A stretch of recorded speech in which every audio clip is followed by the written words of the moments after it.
It's time to accelerate. Hi, I'm your host, Andy Paul. Join me as I host conversations with the leading experts in sales, marketing, sales automation, sales process, leadership, management, training, coaching, any resource that I believe to help you accelerate the growth of your sales, your business, and most importantly, you. Hello and welcome to the show. My guest today is Salz, speaker, consultant, and author of the best-selling book, Hire Right, Higher Profits, and the founder of one of the biggest sales discussion groups on LinkedIn. So if you want to grow your business, it's going to start with sales, which means you have to hire the right sales reps who give you the highest probability of achieving your objectives. Now, on the face of it, it seems like finding these high performers should be a relatively easy task, but it isn't. And Lee, who has written extensively on hiring the right people, is going to share some of his tips on how you can do that today. So, Lee, welcome to the show. Oh, thanks so much for having me, Andy. So, just take a minute, fill out the introduction of yourself a little bit. Oh, sure. So, I entered sales in the oddest of ways. I, out of college, became the executive director of a health club chain because I was really into fitness and discovered that fitness is not an overly lucrative industry, but fell in love with the business part of it. Right. And saw that, you know what, sales is a really fun place to be. So I flipped the equation, and exercise and lifting became a hobby that I'm still passionate about to this day. But sales is what I'm all about. So, do you compete in lifting? I do. I compete in powerlifting. Still today? Still today. State tournaments in February. Oh, wow. So it's age group? There's different groups that I compete in. There's a by age, also by weight. But there is one segment that I compete against the 20-something-year-olds, even though I'm 46. 46? You don't look 46. So what is that segment? Tell us. What do you lift? How much do you lift? Let people know. How much do you lift? Isn't that everyone's favorite question? Yeah. How much can you bench? Right. Well, if you've ever seen powerlifting is not the same bench press as what you see in the gym where you see people bouncing it off their chest and butt coming up. Right. So in the gym, the most I've ever done is 365, weighing about 180 something pounds. Wow. In a tournament, the most that I've done is 330. Wow. So is that the event you compete against the young bucks in? I do. Bench press. Wow. I mean, that's like, you think about it. Those 300 and something pounds, you said you weigh about 180, right? Mm-hmm. And at the Pro Football Combine, the bench press test they use is what, 20 reps of 220 pounds? 225. 225. Yep. And you're smoking the pro football players. Wow. Okay. Newfound respect for Lee Salz. Also, no, not to mess around with him anymore. So very exciting stuff. So you write about sales hiring. Let's jump into that. So is that the biggest challenge? Sales challenge for any company that's trying to accelerate its growth today? I mean, our audience is small, mid-sized businesses. They don't do a very good job hiring by and large. I mean, isn't that the biggest challenge? It's interesting. I would say it's the biggest challenge, but at the same time, there isn't a recognition among executives and business owners that it is. Because there's a disconnect. They'll sit in conference rooms and, hey, let's come up with our strategy for the year and our plans and how we're going to pay people. And then they don't look back and say, given the strategy we've put together, do we have the right people to execute it? And by the way, when we're hiring people, what should we be looking for given the strategy that we have going forward? Instead, they just say, hey, let's go get some great salespeople, make it happen. And you know how that story plays out, Andy, don't you? Just go get me some good salespeople. There you go. So the biggest mistake then that you're finding that business owners and entrepreneurs and hiring managers and sales make is what? I mean, I find, I guess I'll lead off and throw out something that I see is they don't define the job very well, right? So they haven't made the connection between what needs to be accomplished versus what skills and experiences this person they're going to hire has to have. You're exactly right. That is a big issue. I'll take it a step further and say that the number one issue, and this is the crusade that I'm on, and it's a very controversial topic. I take the stance that says there's no such thing as a great salesperson. And Okay. I get some odd looks, and even your response there was like, okay, this Well, one I'm thinking I about it. I'm thinking about it. Yeah. So deconstruct that for a second. What do you mean? Well, I can prove it.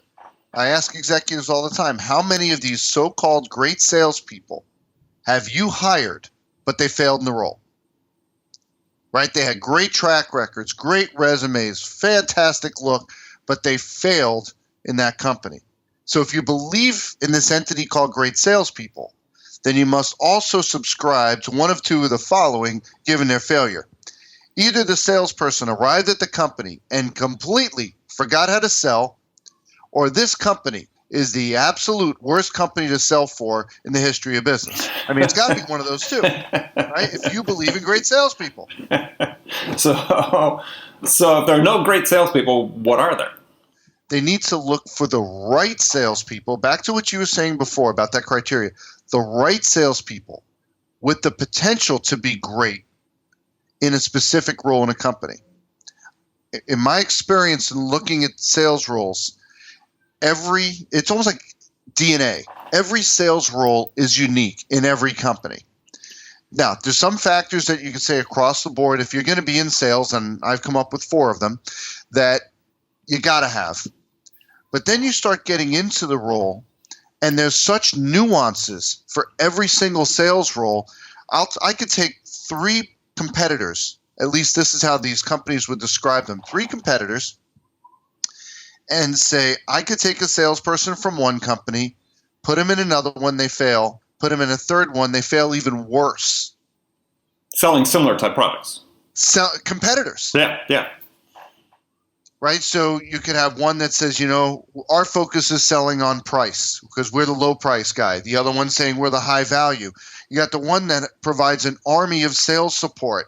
And then you have another one that says that the salesperson is supposed to do everything in the sale. Then you have an environment where the salesperson's job is to just get the conversation going. And then there's an army of technical support people in whatever industry you're talking about that come and help build a solution. And then there are companies where they say, no, that's the salesperson's job, is to go end zone to end zone, if you will. So you talk about this word potential, right? I mean, is that what you're talking about? Is hiring potential? So coming back to the point that you made of analyzing the role and coming up with what I refer to as performance factors. Okay. Factors that lead to someone succeeding, failing, or underperforming in a particular role in a company. Let's give an example of that for people listening. So if you're a business owner, you're looking at hiring a salesperson, what are those performance factors? What should they be? Or give examples of what they should be. Well, and this is part of a workshop I do with companies because, again, each role is unique, but I'll give you one that comes up. Sure. Writing skills. Not often discussed when you look at salespeople. Yet how much communication is there in written form, whether it be in emails or proposals? And we say, okay, we look at, in this particular role, how much effect writing skills has on success or failure in this particular role. And then from there, say, okay, is this an environment that you can teach writing skills or a desire to teach writing skills? And most employers say, I'm not running a high school here. I'm not teaching writing skills. So then you take a step back and say, all right, if we're not going to teach writing skills, and we've said writing skills is a highly impactful performance factor, then we better evaluate candidates for writing skills before we ever extend an offer. How many interview processes have you seen, Andy, that includes some type of writing sample where they're looking to see if that candidate can put 2 words in a sentence in a meaningful way? Mine. I do with companies, absolutely. But Yes. it's an interesting thing, this writing, because you and I have talked about this before. I'm a huge believer in this because to me, it talks about attention to detail, right? And sales is a detailed business, detail-oriented business. So it just drives me nuts when I get emails from sales reps that have obvious spelling mistakes in them, where it's just not a transposition or juxtaposition of words or letters, but they just, they were careless. You can tell they were careless. Drives me nuts. I mean, and so I guess my question is, how do you sensitize managers to that, though, right? Because I can tell you, from my experience working with hundreds of companies, smaller companies, working with owners and sales executives, sales managers in smaller companies, they're just not sensitized to that. They don't think it's necessarily important, but to me, it's huge. And I used to always find myself bringing it up. It's like, hey, this is a problem. And they just sorely didn't get it. So how do you sensitize them to that?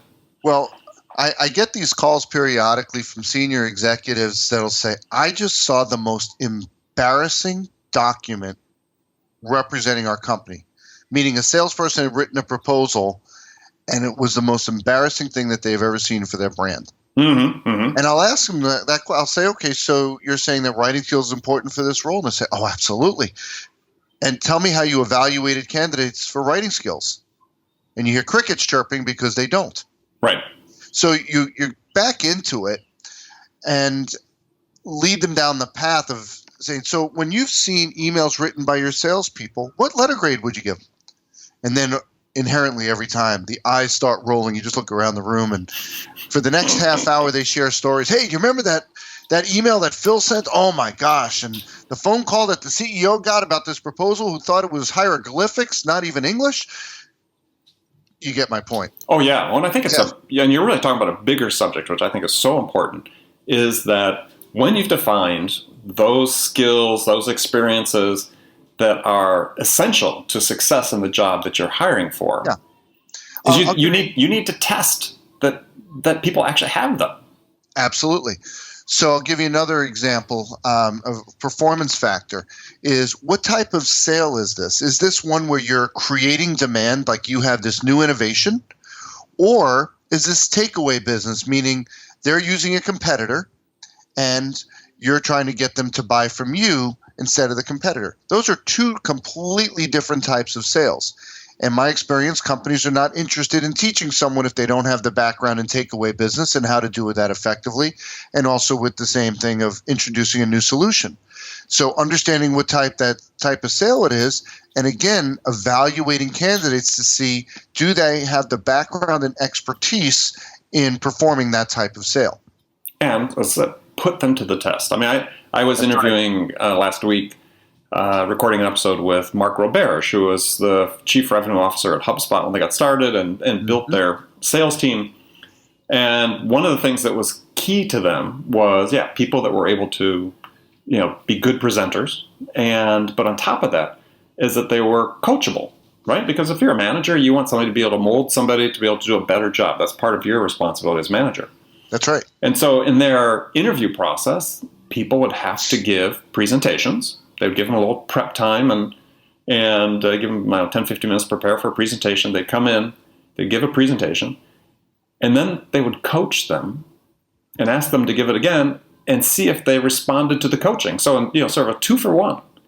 Two things that were really important for them, coachability, presentation skills, tested both in the interview. And so to me, you have to, as a hiring manager, you must test the skills that you think are essential to your job that you're hiring for.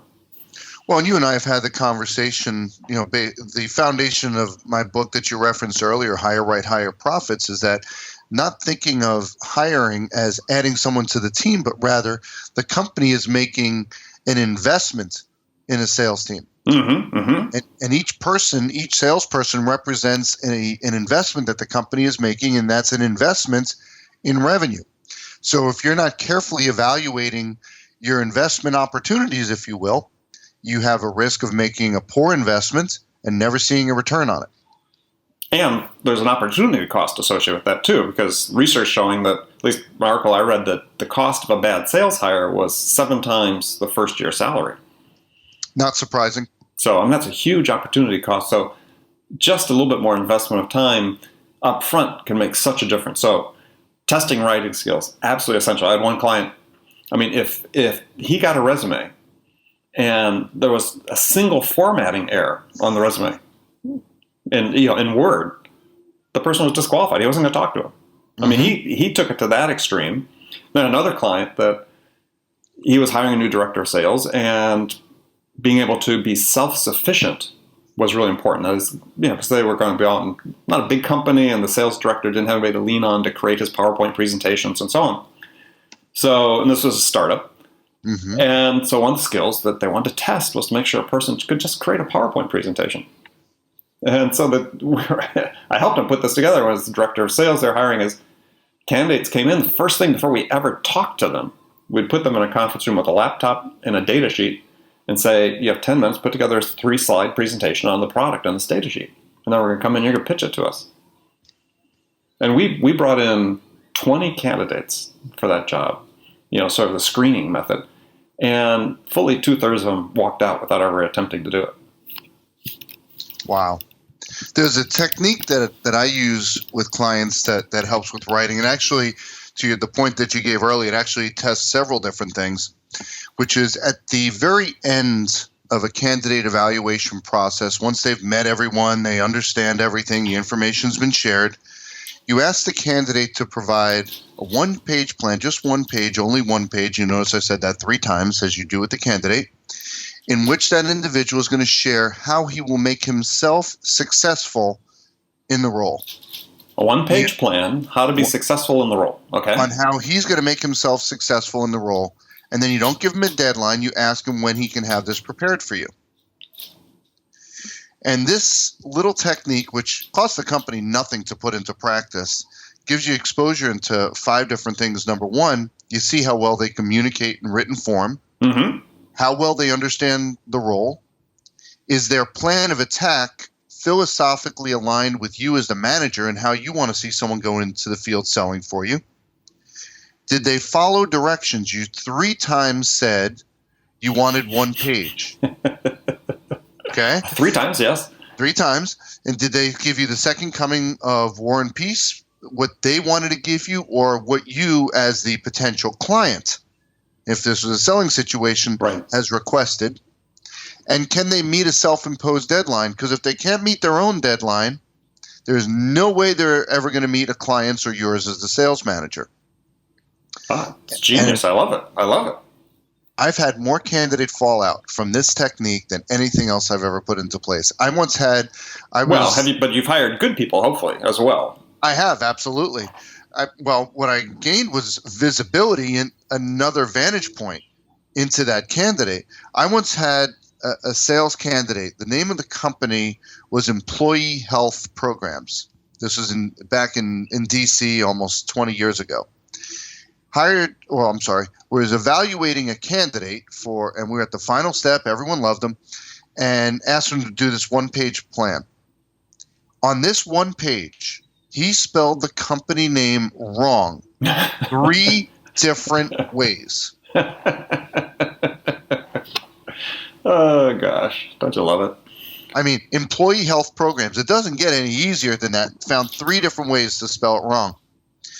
And I have had people that I've been blown away, that we thought they were a pretty good candidate, and what they put in writing, their approach, their understanding of the role, they hit the mark as far as when they said they were going to have it to us. If not, they were early. Got it down succinctly into one page, just knocked it out of the park. Yeah, and I think it's a great idea. So you have that in your book? That is, yep. All right, so we're going to take a short break here. Remember, people are on the break. Take a second, go look at Amazon. Higher Right, Higher Profits. That's like Elevated Profits, HIGHER Profits, by my guest, Lee Salz. Now, Lee, before we go to the break, question to ask you here. So, hypothetical scenario. I said before, I ask this of every one of my guests. So, you're a new manager that's been hired to come into a company because their sales have stalled and you need to do a sales turnaround. Upper management's really, really anxious for you to do something to make an impact. So, what 2 things would you do in the first week that would have the biggest impact? So think about that, and we'll come back after the break and hear your answer. Attention, sales leaders. Would you like to give your sales team the tools to drive more quality connects, scale their outreach, and spend more time selling? Well, you can with LiveHive. Get your ROI. Try it now at livehive.com/ROI. That's LiveHive, LIVE.com/ROI. Hi, welcome back. My guest today is Lee Salz, author of Higher Right, Higher Profits. And we've had a great conversation so far about how you test candidates for the skills that you need to have in the job. So before the break, I posed this hypothetical scenario to you. You need to do a sales turnaround on a company whose sales have stalled. What 2 things would you do in the first week that would have the biggest impact? So the first thing is I would not be in my office. I would be out with the salespeople, in doing two things. One, visiting with clients and prospective clients because I want to see what exactly is happening in the field. I don't want to have ivory tower syndrome. Mm-hmm. And I'd also be interviewing each one of those salespeople to understand what brought them to the company, why they stay at the company, what they see as opportunities for the company to grow, what they think we're missing, and getting to know them as people. All right. And the second? Well, no, those are the two. Oh, those are two together. Okay, yeah, 2 in Yeah. 1. Gosh, you like those 2 in 1 things. That's good. It's also in your tips in your book. There you go. Excellent. No, I like that answer. Good. So what are the 3 best, in your mind, 3 best interview questions to ask? Because, I hate these traditional strengths and weaknesses questions, and, people are prepared for those, the pat answers, and they never shine light on anything. So what have you found in your experience hiring a sales rep are the best questions to ask? The ones that map back to the performance factors. So in other words, to your point, picking out these grandiose questions, these hypothetical ones, sell me this pen, the ones I'm sure you've heard in your career. Right. What my counsel is to clients is you put this list of performance factors together and develop interview questions based on each one of them. And sometimes they need outside help, and I help them with that. But if you sit down and you look at each one of those performance factors and you say, okay, what am I going to ask a candidate that's going to expose the match or the strength of the match between this candidate and that particular performance factor? So my counsel to clients is not to have a structured interview, meaning you read in some book, use all these interview questions. My counsel is to understand the factors that lead to success, failure, and underperformance in the role, put a candidate evaluation process in place, which includes scripting out interview questions and using those interview questions with every candidate that you bring in so that you can compare and contrast them. But these are not arbitrary questions that you come up with. Say, boy, this seems like a fun one to ask. Right. You want questions, and also understanding the responses or the spectrum of responses that are going to indicate the strength of the match between the candidate and the role.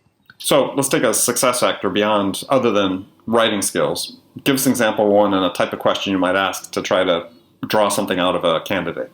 Sure. So if a performance factor was someone that had an expertise in selling to CFOs. Okay. All right. So I want to see how well they understand CFOs. So a question I might ask is, in your experience in calling on CFOs, what is the number one challenge that you've found that they share with you? Okay. Interesting. Okay? Because that's going to give me some insight to how well they understand the individuals that they're calling on. I don't want to hear reaching them. I don't even have to ask the question. I know that answer. I want to know, when you have met with CFOs, what is the number one challenge that they've shared with you that they have? What's keeping them up at night? Right, which really, in my mind, sort of illustrates 2 skills. One is that you're able to build sort of the intimacy and the trust with them that they would answer that question. And 2, that you knew to ask that question, right? That you got to the point where you could ask an insightful question like that. Absolutely. And the third is how well they truly understand the makeup of a CFO. Mm-hmm. Mm-hmm. Interesting. Well, that's good. That's good. So what about reference checks then? Because, again, I have a major pet peeve with clients and small businesses. They're getting lazy with reference checks, so that they tend to do them once they fall in love with the candidate, right? And so reference checks are just like, oh gosh, just tell me how much I love this person. I don't want to hear anything bad about them because I've already made up my mind. So I recommend to people they do reference checks like after the first interview, before they bring them back for the second interview. What's your take on that? So there's a couple things on references. One is I found a lot of companies have gotten away from it because we're in such a litigious society that companies have been the managers have been trained, they've been taught, if someone calls for an interview or for a reference, send them to HR. And HR gives you name, rank, and serial number. But there's a question when I ask a candidate to provide 3 to 5 references that I can speak with. I only want to ask the candidate to provide people that will speak with me and that have professional experience with them. And I'm only going to ask the reference one question. Okay, which is? Can you share with me the environment in which this individual will be highly successful? Oh, good question. Very good question. That question then gives me a laundry list of responses that I then go back to my performance factors and say, tell me about the strength of the match here. So I like it. So when do you typically do those reference checks? I have some clients that do them right after the first interview, as you described. Some do it just before the offer. Some do it as part of a background check post-offer. So what do you suggest in terms of doing sort of the, I don't know, there's a term for it that I'm blanking on, but going out and looking into your LinkedIn network and seeing who you know that knows this person and doing that they haven't necessarily referred to you, and either talking to that person or finding them refer you to somebody that's even closer to the candidate. But using your network to check people as opposed to taking the names they give you. I have not gone to that extent, nor have I recommended it. I want to at least start the relationship off on the right foot. By doing that, there's a potential. Let's say you start doing this and it turns out everything works out and you bring the salesperson on and he finds out that behind the scenes you were going and talking to this person and that person through the LinkedIn network. It could create a potential trust issue. So that's not a method that I'm an advocate for. But back to what you were talking about with the reference check, if I'm going to lose, I want to lose early. So I suggest doing all that due diligence as early in the process as possible. So if after the first interview you are intrigued by that candidate, getting those 3 to 5 names so that you can have those conversations is a great thing to do. Why would you want to go through all the steps of the process, get to the finish line, and then go, oh, this isn't somebody that's going to work out here? Right. All right. Well, here's sort of the last question on this subject then, is what are the biggest mistakes salespeople make in selling themselves for their next job? The biggest one is that they don't evaluate the opportunity as much as they're being evaluated for the opportunity. They come in thinking, I've got to sell myself and get this job, a one direction. What they need to be doing is evaluating. They have to go through an introspective exercise and understand themselves and know where they would be successful, where they wouldn't be successful, what things that they would learn about a particular sales environment that would say it's right for them or not right for them. And so they don't necessarily go through the introspective exercise, nor do they evaluate that opportunity. All they want to know is, how much money can I make in the role? That's the focus of the conversation. But those dollars can very quickly become a mirage if they don't have the knowledge and skills to be successful in the role, if they're not going to match to those performance factors that we talked about. So that's the real big one, is number one, not doing that introspective exercise and understanding themselves, and number two, evaluating the role as much as they're being evaluated for it. Yeah, I agree, because salespeople, especially as you're younger and you're newer in your sales career, you have this tendency to think that you can sell anything, right? If you have a little bit of success selling something, you think you could sell anything. And as you get more experience, you begin to find out that that's not the case, right? And there are horses for courses, and you need to find out which is the right course for you. And you may not want to sell something. Yeah, well, that's true too, right? Absolutely. A salesperson not being passionate about what they're selling, very difficult to sell it. So, it has to be something that they can get excited about. I agree. Good. All right. So now we're going to move into the last segment of the show. I'm going to ask you some rapid fire questions. You can give me one-word answers, or you can elaborate if you wish. You ready?